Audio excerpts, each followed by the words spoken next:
Hello friends, welcome to Physion classes where we study physics for NEET and G. In the last video, I had solved up to question number 42 of chapter 3 from the book S.C. Verma, class 11 physics. Now today I will take question number 43. A person standing on a truck moving with a constant velocity of 14.7 meter per second on a horizontal road, the man throws a ball in such a way that it returns to the truck after the truck has moved 58.5 meter. Find the speed and angle of projection as seen from the truck, as seen from the road. जैसा कि हम लोग पढ़ सकते हैं,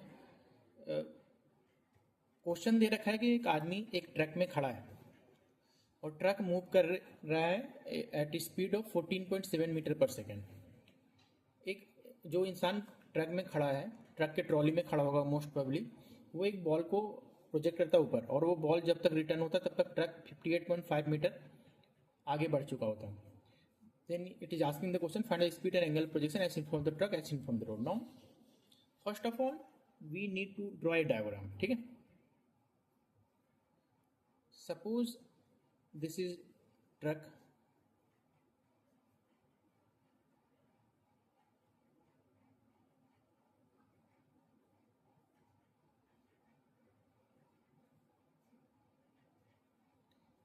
these are the wheels of truck. Okay, now a person is here, it is throwing a ball in this direction. The man throws a ball in such a way that it returns to truck after the find the speed and angle projection. It is not saying in which direction it is throwing the ball. Just the man here ये ball को ऊपर फेंक रहा है और फिर ball नीचे आ जा रहा है. जब तक बॉल नीचे आ रहा है और जब तक फेंका गया और आया उसके बीच में ट्रक जो है इट हैज मूव्ड 58.8 मीटर और it is moving at 14.7 metre per second. ठीक है, तो जितना पूरा टोटल टाइम कितना लगा बॉल को ऊपर रहने में, time that we need to calculate is 58.8 upon 14.7 is equal to 4 second. यानी 4 सेकेंड तक बॉल ऊपर रहा, 4 सेकेंड के बाद बॉल आया. ठीक, अब हम लोग सॉल्व करते हैं. पहला क्वेश्चन है as seen from the truck.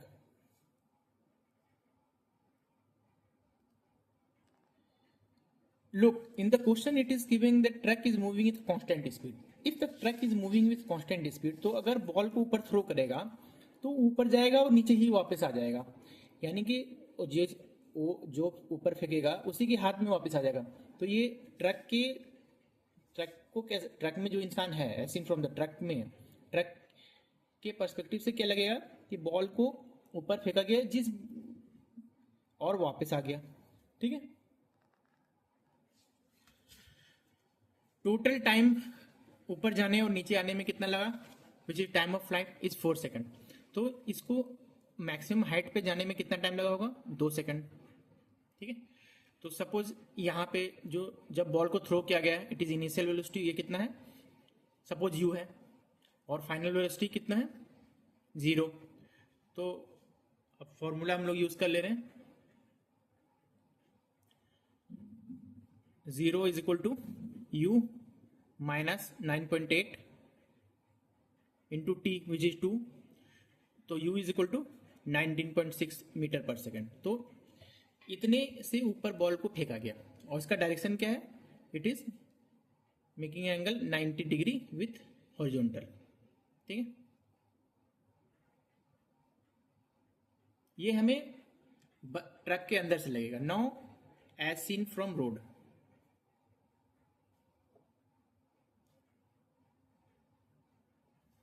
Road से हमें क्या लगेगा, एक बॉल को जिसको थ्रो किया गया उसको ऊपर थ्रो किया गया with speed 19.6 metre per second, और ट्रक का जितना स्पीड होगा उतना ही स्पीड बॉल का भी होगा इस डायरेक्शन में.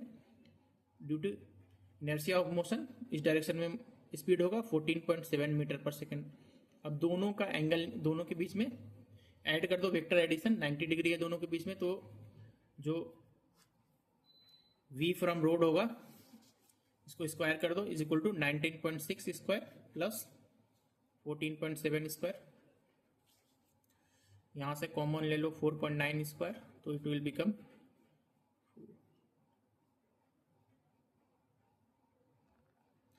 4 स्क्वायर और ये हो जाएगा 3 स्क्वायर। तो this is 4.9 square into 5 square, तो वी आर कितना हो जाएगा 4.9 into 5 is equal to 24.5 metre per second. This is the answer. Okay, so पहला का आंसर क्या है 19.6 metre per second as we can see from here, और सेकंड का आंसर है magnitude 24.5 metre per second. But as we know कि velocity also has apart from magnitude it also has direction. पहले case में velocity तो आया था 19.6 metre per second और इसका डायरेक्शन था 90 डिग्री विथ हॉरिजॉन्टल। सेकंड में कितना आएगा ये देखते हैं। यहाँ पे जो दोनों के बीच में जो भी रिजल्टेंट आया होगा, suppose this is the resultant और making an angle theta with horizontal, ठीक है। Now suppose this the resultant makes an angle theta with horizontal, ठीक है। तो यहाँ tan थीटा क्या हो जाएगा, tan theta would be 19.6 by 14.7, 4.9 से कैंसिल होगा, नहीं 4 और ये 3 टाइम इज इक्वल टू 4/3। तो tan theta is equal to 4/3, theta is equal to tan inverse 4/3 is equal to 53 degree. ये 53 डिग्री का वैल्यू हमें याद रखना है। tan 53 डिग्री 4/3, sin 53 डिग्री कितना होता है, cos 53 डिग्री कितना होता है, ये याद रखना, ठीक है।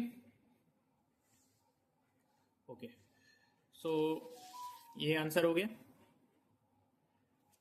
Now we move to the next question, question number 44। Let us take question number 44. The benches of a gallery in a cricket stadium are 1 meter wide and 1 meter high. A batsman strikes the ball at a level of 1 meter above the ground and hits a mammoth sixer. The ball starts at 35 meter per second at an angle of 53 degree with the horizontal. The benches are perpendicular to the plane of the motion and the first bench is 110 meter from the batsman. On which bench will the ball hit? Let's make the diagram. ये question ये है कि cricket match चल रहा है और cricket match में एक बैट्समैन ने, ये पहले हम लोग इसको पिच बना लेते हैं, ये यहाँ विकेट होगा और यहाँ पे भी विकेट है,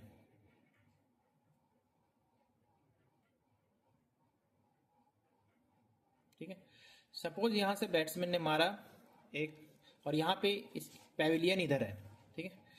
110 मीटर के बाद यहाँ से 110 मीटर बैट्समैन जो है वहाँ से 110 मीटर के बाद बेंचेज शुरू होते हैं, ठीक है। तो यहाँ सपोज यहाँ 110 मीटर होगा तो यहाँ पे पहला बेंच होगा, ठीक है, इन दिस मैनर। और ये 1 मीटर ऊंचा और 1 मीटर, ये भी 1 मीटर है, 1 मीटर चौड़ा, ठीक है। 1 metre wide and 1 metre height, यानी इतना 1 मीटर ऊंचा भी है, 1 मीटर चौड़ा भी है, ये है, ठीक है। This is one bench, this is one bench, this is one bench, इस तरह से करके बहुत सारे बेंच है, 6 बहुत सारे बेंच होंगे, 8 10 15 जितने भी होंगे, ठीक है। नाउ द क्वेश्चन इज कि ये बैट्समैन ने एक बैट को 1 मीटर हाई से मारा, मतलब यहाँ इस 1 मीटर ऊंचाई से मारा, ठीक है। क्योंकि बैट्समैन जब हिट करता है, हम लोगों को पता है, क्रिकेट भी हम लोगों ने खेला है, क्रिकेट मैच देखा भी है, in fact we are crazy for cricket, we all are. तो हम लोग जब बैट्समैन बैट और बॉल में टकराता है, छक्का जो शॉट मारता है बैट्समैन, तो वो ग्राउंड लेवल पे नहीं होता ना, बॉल तो ऊपर होगा। तो ये कह रहा है बॉल 1 मीटर ऊपर है, तो 1 मीटर ऊपर पे उसने फिर इसको मारा at an angle 53 degree with horizontal, ठीक है। ये 53 डिग्री मारा, 53 डिग्री, और बॉल इस तरह से कहीं गया होगा, तो कहाँ पे ये गया, किस, on which bench will the ball hit, किस बेंच पे गया, ये क्वेश्चन में। और यहाँ से यहाँ तक है 110 मीटर। तो जो सबसे पहला जो हमें काम करना है ना, वो हमें रेंज निकाल लेना है। रेंज निकाल के मेक श्योर करना है कि भाई ये 6 गया, हालांकि क्वेश्चन में दे रखा है, अब मैमथ 6 लगाया है, फिर भी हम लोग इसमें रेंज निकाल लेंगे सबसे पहले, ठीक है।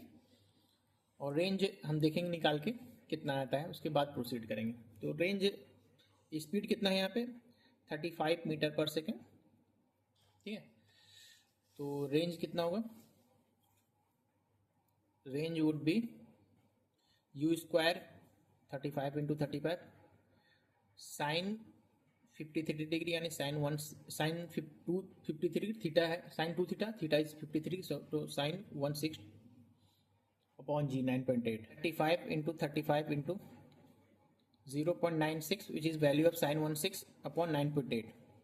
तो ये हो जाएगा 35 into 35 by into 96 by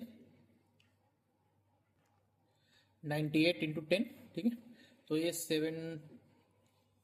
5 times 7 14 times 7 5 times 7 2 times 2 48 times 5 2 times 2 24 times, तो इट इज़ 120 मीटर। तो एनीवे हम लोगों ने कैलकुलेट कर लिया, 110 से ऊपर होगा यानी बेंच में जाएगा, ऐसे भी दे रखा है। तो दिस स्टेप यू मे और मे नॉट फॉलो, रेंज निकालना। लेकिन अगर कभी कभी ऐसा भी हो सकता है कि they are checking, so it's better to solve this range. अब नाउ वी आर श्योर कि ये बेंच में ही कहीं गया है। नाउ विच बेंच, तो हम लोग क्या करते हैं, ये 110 तो यहाँ से यहाँ तक का है ही, हम लोग लेते हैं कि वो जो वर्टिकल हॉरिजॉन्टल डिस्टेंस तय करेगा वो 110 प्लस यहाँ पे कहीं ये 1 ये 2 ये 3, तो x मीटर यहाँ से ले लेते हैं, x मीटर, ठीक है। इतना हॉरिजॉन्टल डिस्टेंस तय करेगा, यानी कि जिस बेंच पे भी वो हिट करेगा, वो जहाँ जिस पॉइंट पे हिट करेगा, यहाँ पे सपोज करता है, तो उसका एक x कोऑर्डिनेट भी तो होगा। तो उस x कोऑर्डिनेट को हम लोग ले लेते हैं कि वो 110 प्लस x होगा, यानी इतना यहाँ पे भी x होगा। 110 से ज्यादा हुआ ये तो हमने कर ही लिया। अच्छा, एक चीज और इसमें मैं ऐड करना चाहता हूँ कि 120 मीटर रेंज दे रखा है, तो हम लोग ऐसा क्यों नहीं करते कि ये 110 प्लस 10 यानी 10वां बेंच में ही हिट करेगा, क्योंकि हर एक जो बेंच है वो 1 मीटर का है, तो यहाँ पे 10वां पे जाके हिट करेगा। नहीं, ऐसा इसलिए नहीं कर सकते क्योंकि वो पूरा ट्राइजेक्ट्री नहीं लेगा ना यहाँ तक, वो तो ऊपर ही कहीं अटक जाएगा। तो उसका हमें उस रेंज हम नहीं कह सकते हैं। यू आर गेटिंग इट, समझो। रेंज जब होगा, रेंज हम लोग टोटल जो ये फॉर्मूला है, रेंज जो मैंने निकाला जिस फॉर्मूला से 120 मीटर, ये जब ही होता है जब जहाँ पे हिट करता है और वो जहाँ पे लैंड करेगा उसका दोनों का लेवल सेम होगा।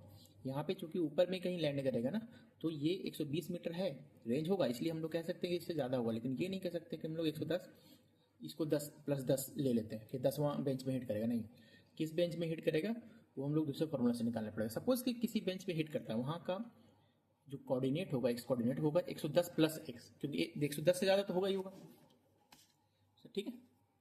तो अच्छा, अब तो वो कितना टाइम में आएगा वो हम लोग निकालेंगे। इस तरह से हम लोगों ने फॉर्मूला में बहुत बार यूज, हम लोगों ने पहले भी सॉल्व किया है, उसका हम लोग क्या करेंगे, वो टाइम निकालेंगे कितना टाइम में पहुंचेगा, और फिर उतना टाइम में हाइट कितना जाएगा वो निकाल लेंगे, है ना, तो निकल जाएगा। अच्छा, हम लोग का इनिशियल स्पीड ये है और कॉस, तो एक्स डायरेक्शन में इनिशियल वेलोसिटी कितना होगा। अच्छा, लास्ट क्वेश्चन में मैंने बताया था कि 53 डिग्री जहाँ पे है, cos 53 degree, sine 53 degree and tan 50 degree, you must be knowing. तो मैं इसको अभी यहाँ पे सॉल्व करने की कोशिश करता हूँ। देखो, एक पैथागोरस ट्रायंगल यानी कि राइट एंगल ट्रायंगल लेते हैं हम लोग। ये साइड समझ लो 4 है, ये 3 है, ठीक है, तो ये होगा 5। ओके, अब इस केस में याद रखना कि ग्रेटर एंगल जो होता है it has greater side has greater angle opposite to, तो ये हो जाएगा 53 डिग्री, और ये 90 तो है, ये हो जाएगा 37 डिग्री। अब इस तरह से तुम हमेशा याद रख सकते हो। अब निकाल लो किसी भी टाइम किसी का वैल्यू। यहाँ पे सपोज यहाँ पे 53 है ना, तो हम लोग को cos 50 डिग्री का जरूरत पड़ेगा, तो हम निकाल लेते हैं cos 53 डिग्री कितना हो जाएगा base upon hypotenuse is equal to 3/5। ठीक है, तो ये 3/5 हो जाएगा। तो यू एक्स कितना होगा, initial velocity along x axis 35 into 3 × 5, है ना, यही हो जाएगा। Okay, is equal to 21t, है ना, सॉरी, इज इक्वल टू, हाँ, 21 मीटर पर सेकेंड। ठीक, नाउ अब हम लोगों ने यहाँ पे जिस हाइट पे वो स्ट्राइक करेगा बेंच को, उसका एक्स कोऑर्डिनेट हम लोग ने मान लिया है 110 प्लस एक्स। तो 110 plus x will be equal to velocity along x axis, that is 21 into time, है ना, इतना टाइम। तो टाइम क्या हो गया, 110 प्लस एक्स बाई 21, इतना सेकंड। ठीक, इतना सेकंड में हिट करेगा। Now the real formula come calculation जहाँ होगा कि अब हम लोग को इतने में कितना डिस्टेंस ऊपर तय करेगा ये देखना है, इतना टाइम में वर्टिकल डिस्टेंस कितना होगा ये हमें फॉर्मूला निकालना है। ठीक है, तो कितना होगा y, अच्छा एक चीज समझो, अच्छा एक चीज याद रखना कि हम लोग जो लेवल, जिस लेवल पे हम लोग कैलकुलेट कर रहे हैं ना, वो 1 मीटर ऊपर से लेवल पे कर रहे हैं। ठीक है, तो अगर x मीटर दूरी पे होगा, x मीटर उसका x कोऑर्डिनेट होगा यहाँ से, तो x मीटर तो उसका इस लेवल से x मीटर उसका हाइट भी तो होगा, क्योंकि हर बेंच 1 मीटर चौड़ा है तो 1 मीटर ऊंचा भी तो है। ठीक है, तो हाइट भी यहाँ से x ही आएगा। तो x इज इक्वल टू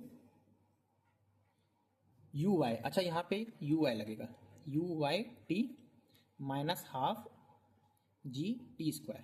ठीक, okay, no what is u y, u y is equal to nothing but u sine 53 degree, sine 53 degree, और यहां से हम लोग निकाल लेते हैं साइन 53 डिग्री कितना है, 4/5। ठीक है, so u y is equal to u which is 35 into 4/5 is equal to 28।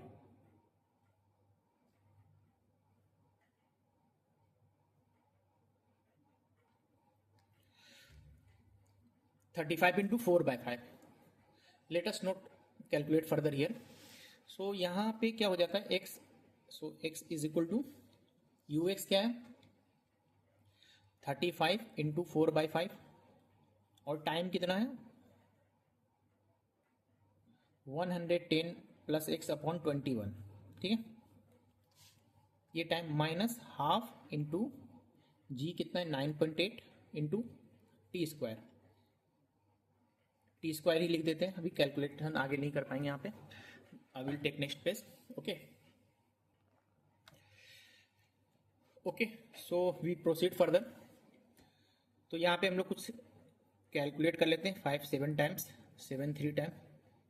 ठीक है, तो x is equal to 4/3 110 plus x minus 4.9 t square. तो t क्या है, t is nothing but 110 plus x upon 21 square. तो इसको to time लिख लेते हैं। ठीक, नाउ अब हम लोग इसको थोड़ा और कैलकुलेट कर सकते हैं फर्दर। ठीक है, ये 0.7 से कर देते हैं इसको, तो ये 7 आ जाएगा, इसको 7 से कैंसिल कर लेते हैं तो ये 0.7 आ जाएगा, और यहाँ 3 आ जाएगा। ठीक है, और इसको इससे कैंसिल कर लेते हैं, ये 30 आ जाएगा। ठीक है, now we have x is equal to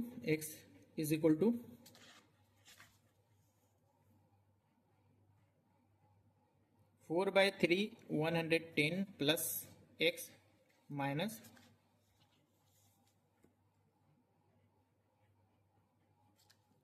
ये 1, इसको स्क्वायर करना पड़ेगा, ठीक है। तो इसको स्क्वायर करते हैं हम लोग।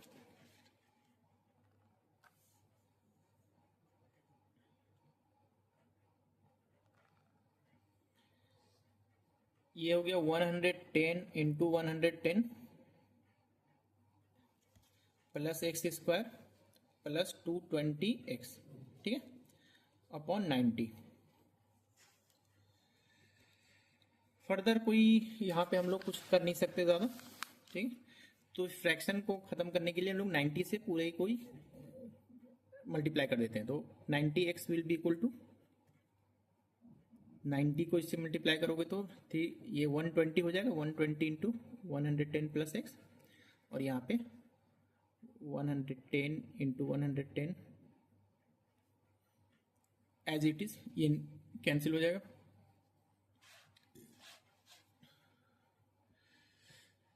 Ninety x is equal to 120 into 110 plus 120x minus 110 into 110 minus x square minus 220x, ठीक है।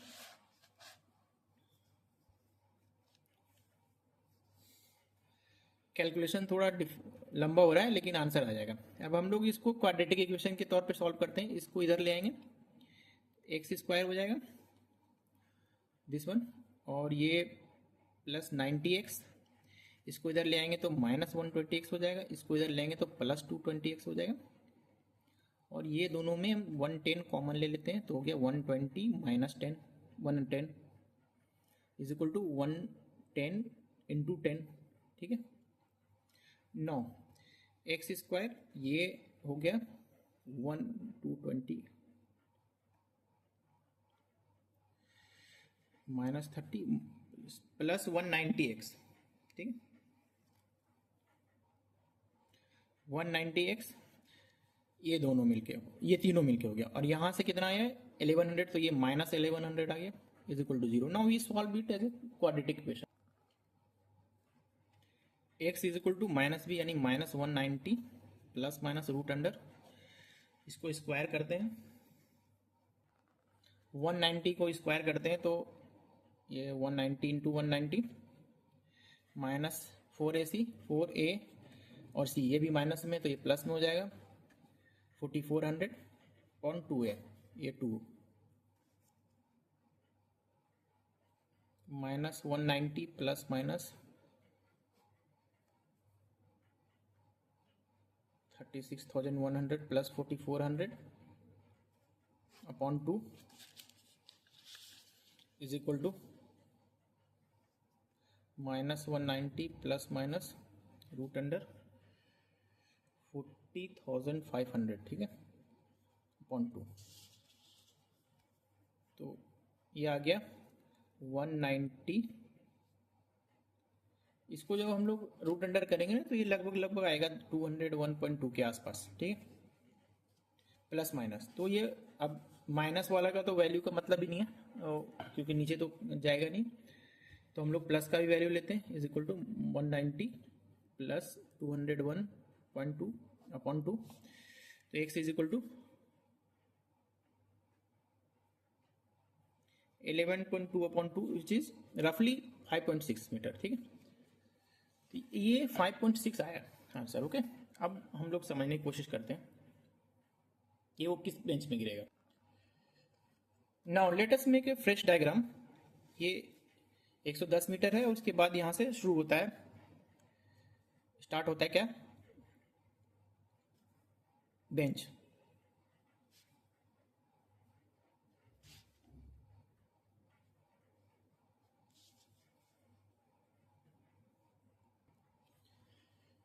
इतना सारा बेंच है, ठीक है, और ये जो दूरी है ये 110 मीटर है, और इस हमारा जो एक्स इसके बाद का आया है वो कितना है 5.6 आया है, ठीक है। तो यहाँ से देखो, ये यहाँ से शुरू करेंगे तो ये 0.6 यहाँ कहीं पे होगा, ठीक है, ये हो गया, फिर ये हो गया 1.6, ये हो गया 2.6, ये हो गया 3.6, ये 4.6, ये 5.6, यहाँ पे कहीं होगा।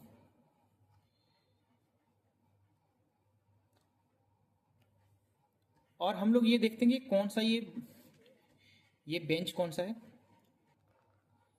ये पहला होगा बेंच, दूसरा, ये तीसरा, ये चौथा, ये पांचवा, ये छठा।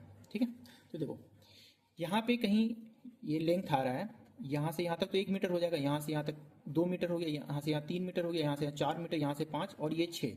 पूरा 6 नहीं होगा, इसके बीच में कहीं होगा। इसी तरह से अब हाइट हम लोग देखते हैं। ठीक है, हाइट है वो यहाँ से हीट जो किया है वो इस लेवल से हीट किया 1 मीटर ऊपर से। तो देखो यहाँ से शुरू करते हैं हम लोग। तो यहाँ पे कहीं पे हाइट इस पॉइंट पे कहीं लेगा 0.6 होगा, ये 1.6, ये 2.6, ये 3.6, ये 4.6 और ये 5.6। तो यहाँ पे कहीं स्ट्राइक करेगा ये। ठीक है, तो हो गया। तो इसीलिए ये छठा 6th में करेगा। हम लोग निकाल लिया 6th बेंच में करेगा। इट वॉज लेंदी कैलकुलेशन, और लास्ट 10 क्वेश्चन ही है जो डिफिकल्ट है थोड़ा, उसको बनाने में थोड़ा सा सोचना पड़ता है। बाकी शुरू में तो बहुत questions in SC Verma also in the exercise, in the early part of the exercise generally very easy questions are there. Last में कुछ डिफिकल्ट क्वेश्चंस है। Okay, now we move to next question. Let us take question number 45. This is also a mind-boggling question. अच्छा question है।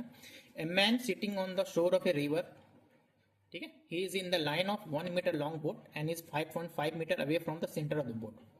He wishes to throw the apple only with a speed of 10 meter per second. ठीक है, find the minimum maximum angles of projection for successful shot. Assume that the point of projection and the edge of the boat are in the same horizontal level. ठीक है, question क्या है कि एक इंसान है, वो एक नदी के किनारे में बैठा हुआ है। ठीक है, और एक बोट है जो कि बोट इज 1 मीटर लॉन्ग, एक मीटर लंबा है, और वो उसका बोट का जो सेंटर ऑफ मास है, सेंटर बोट है, वो 5.5 मीटर दूरी है बोट शोर से, यानी किनारे से। अब वो एक एप्पल यानी सेब को फेंकना चाहता है, और वो सिर्फ 10 मीटर पर सेकंड की ही स्पीड से फेंकना चाहता है। तो वो कितना एंगल से फेंके मिनिमम और कितना मैक्सिमम हो जो कि वो वहाँ तक पहुँच जाए, बोर्ड में पहुँच जाए। ठीक है, तो हम लोग पहले किसी भी क्वेश्चन में जैसे डायग्राम बनाते हैं तो डायग्राम बना लेते हैं। डायग्राम बनाने के बाद ना बड़ा आसानी हो जाता है, ऐसे बन नहीं पाएगा। Suppose this is a boat. ठीक है, ऐसा बोट है, और ये सेंटर ऑफ बोट है, और ये एक इंसान यहाँ पे खड़ा है, यहाँ पे नदी के किनारे में खड़ा है। तो ये जो डिस्टेंस दे रखा है this is 5.5 metre. We presume कि दिस इज इस तरह का ही बोट है, तो यहाँ से यहाँ तक लंबाई जो है वो 1 मीटर दे रखा है। तो ये याद रखना कि ये यहाँ से यहाँ तक जो होगा वो 0.5 मीटर होगा, और यहाँ से यहाँ भी 0.5 होगा। ठीक है, तो ये इसका इतना देखो, this diagram is not to scale, यानी आप सोच रहे हो ये इतना बड़ा तो 1 मीटर हुआ और इतना बड़ा 5.5 मीटर कैसे हो गया। तो जस्ट टू डेमोन्स्ट्रेट इट ऐसे हमने बनाया, it is not to scale. तो यहाँ से यहाँ तक 5.5 मीटर है, और ये यहाँ 0.5 मीटर है। तो जो मिनिमम रेंज उसको तय करना पड़ेगा, वो कितना तय करना पड़े दिस, और ये कितना है 5 मीटर। और मैक्सिमम रेंज उसको जितना हो सकता है एप्पल का, ताकि वो तब भी गिर जाए, वो है 5.5 प्लस 0.5, इट इज 6 मीटर। तो मिनिमम रेंज 5 मीटर है, मैक्सिमम रेंज 6 मीटर है। इसी को यूज करके हम लोगों को बनाना है कि कितना एंगल हो सकता है गिवन। वो थ्रो करेगा कितना एंगल पे वो निकालना है, लेकिन वो कितना स्पीड से थ्रो करेगा that is given, which is 10 metre per second. Okay, ठीक है, तो हम लोग को वी विल यूज फॉर्मूला। सबसे पहले हम लोग रेंज 1 को लेते हैं, रेंज 1 इज 5 मीटर। हम लोग इसको यूज करके बनाते हैं कितना मिनिमम एंगल लगेगा। ठीक है, सपोज तो 5 metre is equal to u square, 10 दे रखा है initial speed, 10 into 10 into sine 2 theta upon 10। ठीक है, तो ये तो वेरी इजीली कट गया 5 2। तो साइन 2 थीटा जो है इट इज हाफ, तो 2 थीटा कितना हुआ 30 डिग्री, और थीटा कितना हो जाएगा 15 degree. So this is one minimum angle, this is the minimum angle जिस पे वो थ्रो करेगा। तो यहाँ पे बॉल गिरेगा इस किनारे पे। ठीक है,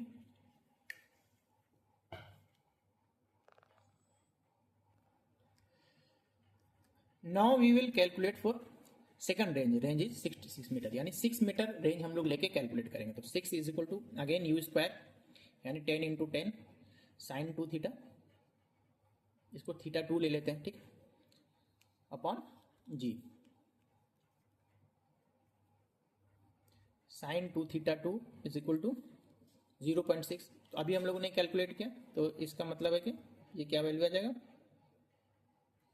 sine 2 theta 2 is equal to, ये हम लोगों ने भी कैलकुलेट करा था ना, तो ये 37 डिग्री हो जाएगा। तो theta 2 is equal to 18.5 degree, ठीक है।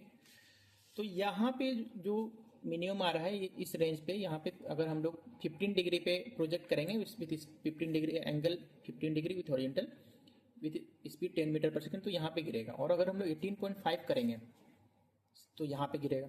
तो आंसर मिनिमम 15 डिग्री होना चाहिए 18 और मैक्सिमम 18.5 होना चाहिए। But wait, this is not the answer. For the simple reason के range is for theta and for 90 minus theta range is same, ठीक है। तो अगर यहाँ पे 15 डिग्री प्रोजेक्ट पे प्रोजेक्ट करने पे यहाँ पे कहीं आता है रेंज होता है 5 मीटर, तो याद रखना कि 75 डिग्री पे भी प्रोजेक्ट करोगे ना तो भी रेंज इतना ही आएगा, ठीक है। अगर 18.5 डिग्री पे प्रोजेक्ट करने पे यहाँ पे रेंज यहाँ पे आता है 6 मीटर पे आ जाता है रेंज, तो 90 माइनस 7 हो जाएगा। 71.5 पे भी प्रोजेक्ट करोगे ना तो भी यहीं पे आएगा, ठीक है। तो ये चीज़ समझो, this is of course minimum but this is not maximum, क्योंकि हमें थीटा और 90 माइनस थीटा में सेम ही रेंज आता है हमेशा, क्योंकि साइन 2 थीटा होता है ना, तो साइन 2 थीटा और साइन 190 माइनस 2 थीटा दोनों का वैल्यू सेम होता है, ठीक है। अगर थीटा की जगह में हम 90 माइनस थीटा कर देंगे तो क्या हो जाएगा, 2 थीटा 180 माइनस 2 थीटा, तो sine 2 theta is equal to sine 180 minus 2 theta, ठीक है। तो इसलिए रेंज, हालांकि मैक्सिमम हाइट अलग हो जाएगा, मैक्सिमम हाइट बढ़ जाएगा, तो 30 डिग्री के लिए जितना रेंज होगा उतना ही 60 डिग्री को लेगा, ये आप लोगों को पता होगा, ठीक है। एनीवे, तो यहाँ पे मिनिमम जो होगा 71 डिग्री 15 डिग्री होगा, और यहीं पे मैक्सिमम कितना होगा 75 डिग्री होगा। तो एक चीज़ समझो कि 15 डिग्री से लेके 75 मिनिमम 75 डिग्री हो गया, 75 डिग्री, ठीक है। और यहाँ है 18.5 डिग्री और 71.5 डिग्री। तो मिनिमम कितना होगा, मिनिमम तो ये होगा और मैक्सिमम ये होगा। लेकिन इसमें ये समझो कि इस दोनों के बीच में जो भी मतलब 15 डिग्री करोगे तो यहाँ आएगा, बढ़ते बढ़ते बढ़ते बढ़ते 18.5 डिग्री पे तो यहाँ चला जाएगा, ठीक है। उससे ज़्यादा बढ़ाओगे तो इधर कहीं आ जाएगा, नहीं गिरने लगेगा वापस, ठीक है। कब तक, 71.5 डिग्री तक। तो ये समझो कि मिनिमम 15 डिग्री है, मैक्सिमम 75 डिग्री है, लेकिन 18.5 for theta greater than 18.5 degree and less than 71.5 degree, इसके बीच में ये नहीं, अगर बॉल को प्रोजेक्ट करोगे तो ये नहीं गिरेगा, ये नहीं आएगा, ठीक है। इस बोट में नहीं गिरेगा, हम लोग देखेंगे भी एक एग्जांपल लेके, इस चीज़ को समझो। 15 डिग्री पे यहाँ गिरेगा, ये जाते जाते जाते जाते अगर बढ़ाते जाओगे 18.5 पे यहाँ पे आएगा, 18.5 से और बढ़ाओगे तो इधर कहीं आते जाएगा, बढ़ते जाएगा, लेकिन एक जैसे आप 71.5 पे आओगे फिर वो वापस यहीं पे आ जाएगा, और फिर ये 7 फिर घटते जाएगा, जैसे जैसे बढ़ाते जाओगे 75, तो 75 पे यहाँ आ जाएगा। तो 18.5 और 71.5 के बीच में एंगल में ये नहीं आएगा, ठीक है। हम लोग एक लेके देखते हैं, take theta is equal to 45 degree. अगर हम 45 पे प्रोजेक्ट करते हैं तो कितना रेंज बनेगा, देखो रेंज कितना आएगा 45 पे 10 × 10 sine 45 theta is equal to 45 degree, तो साइन 90 होगा, साइन 90 का वैल्यू 1 होता है, तो ये 1 हो जाएगा, ये 10 मीटर हो जाएगा। तो देखो 45 पे हम प्रोजेक्ट कर रहे हैं, तो ये 6 है, 6 के ऊपर जा रहा है, तो 40, इसलिए मैं कह रहा हूँ अगर तुम और भी किसी भी एंगल पे चेक कर लेना 18.5 और 71.5 के बीच में नहीं होगा, ठीक है। ये आंसर में भी दे रखा है, इसलिए मैंने इसको एक्सप्लेन कर दिया। Okay, so minimum theta minimum is equal to 15 degree, theta maximum is equal to 75 degree, and in between 18.5 and 71.5 वो शॉर्ट नहीं बोट में नहीं गिरेगा। तो this question tested our lot of understanding, है ना। Okay, now we take next question, question number 46। Question number 46. A river 400 meter wide is flowing at a rate of 2 meter per second. A boat is sailing at a velocity of 10 meter per second with respect to water in a direction perpendicular to the river. Find the time taken by the boat to reach the opposite bank. How far from the point directly opposite to the starting point does the boat reach the opposite bank? Similar questions we have already done in the solved part. Anyway, I will solve it. First make the diagram कि question ये है कि एक river है 400 metre wide, यानी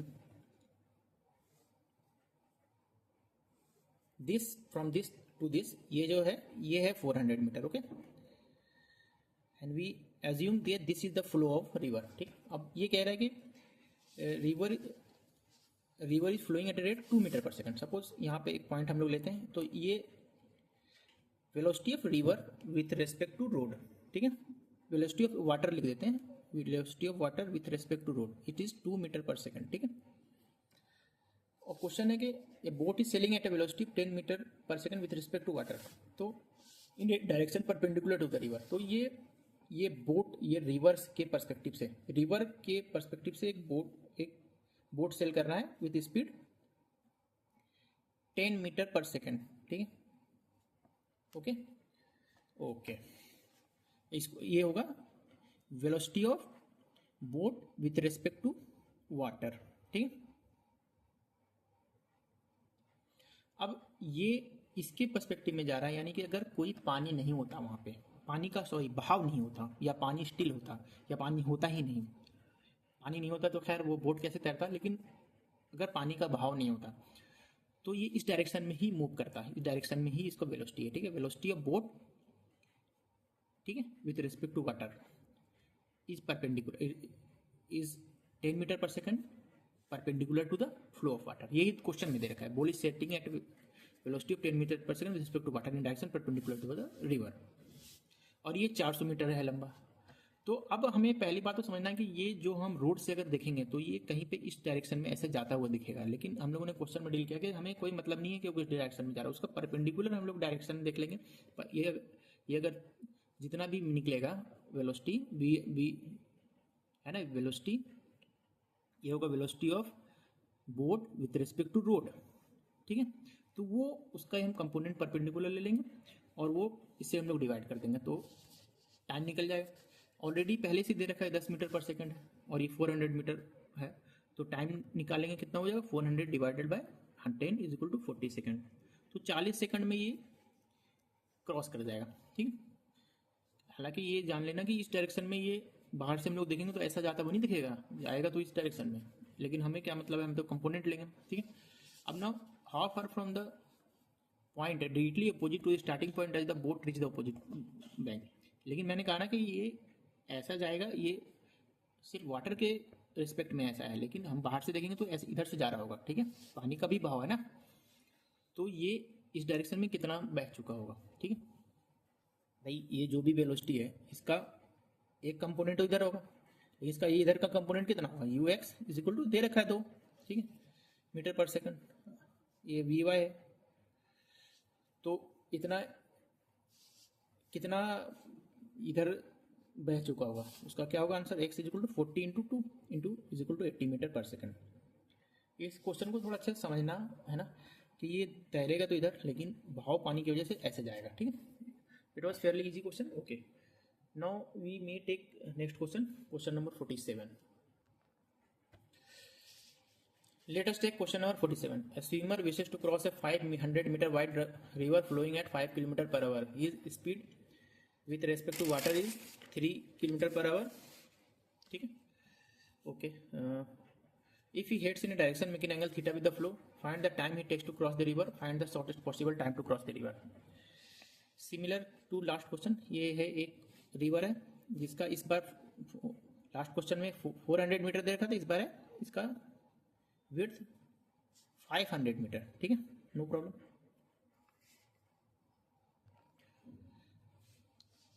ये question में दे रखा है कि एक स्विमर क्रॉस करना चाहता है 500 metre wide river flowing at 5 kilometre per hour. तो पहला तो ये समझ लोगे रिवर का फ्लो कितना है, 5 kilometre per hour. Flow of water with respect to road, ठीक है, is equal to 5 kilometre per hour. Now he a swimmer wishes to cross a man if he heads in direction making angle theta with the flow. अच्छा, flow से theta के अगर direction में तय करता है तो क्या होगा? ओके, ठीक है।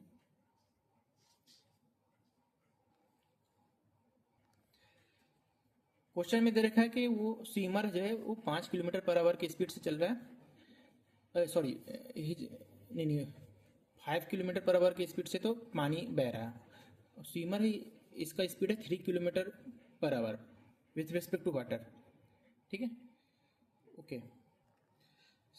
सपोज वो थीटा एंगल ऐसे है, ठीक है, this is theta, the swimmer is swimming at angle 3 kilometre per hour और ये हाइट है 500 मीटर। तो कोई बात नहीं, हमें तो पता ही है कि हम लोग को उसके वर्टिकल कंपोनेंट से मतलब होता है, ठीक है। तो ये एंगल थीटा है, तो वी वाई कितना हो जाएगा इस परपेंडिकुलर डायरेक्शन में 3 इंटू साइन थीटा, ठीक है, और ये डिस्टेंस कितना 0.5 किलोमीटर। तो time taken will be 0.5 by 3 sine theta is equal to 1/6 is equal to 1/6 sine theta, इतना आवर। इसको अगर मिनट में ले लो तो 1/6 60 से मल्टीप्लाई कर दो 10 अपॉन साइन थीटा, इतना मिनट, ठीक है। This is the answer, okay. Now the second part is find the shortest possible time to cross the river. Shortest possible मैंने पहले ही बताया, जब वो ये यहाँ पे थीटा जो है कितना हो जाएगा sine theta, shortest possible time यानी टी सबसे कम कितना होगा, टी कम होने के लिए सबसे क्या होगा, साइन थीटा को मैक्सिमम होना पड़ेगा और साइन थीटा का मैक्सिमम वैल्यू 1 होता है which is for theta 90 degree. तो मिनिमम टाइम कितना होगा 10 मिनट, ठीक है। और जब थीटा 90 होगा, यानी कि मैंने पहले ही कई बार बताया कि मिनिमम टाइम के लिए सबसे शॉर्टेस्ट जल्दी के लिए क्या होगा, इसको इस डायरेक्शन में तैरना पड़ेगा, मेकिंग एंगल थीटा 90 डिग्री, ठीक, ओके। और शॉर्टेस्ट पाथ के लिए इस तरह से तैरना पड़ेगा इस डायरेक्शन में, ताकि वो उसका जो बाहर से दिखे वो इस डायरेक्शन में दिखे, ठीक है, यानी कि इधर कहीं पे, ओके। आज का लंबा हो गया, आई विश के 1-2 क्वेश्चन और बना लेता, but due to time constant I will call it wrap at this point only. Anyway, we are moving with quite an impressive pace. I hope कि जल्दी जल्दी सारे क्वेश्चंस हो जाएंगे, जल्दी जल्दी I will be able to solve all the questions and then I will also take previous year questions, okay. आप लोग भी अच्छे से तैयारी करते रहो, मन लगा के तैयारी करो, नॉट ओनली फॉर एग्जाम और also for learning, okay. Physics, if you start understanding, it is fun and also very satisfying, okay. Thank you very much.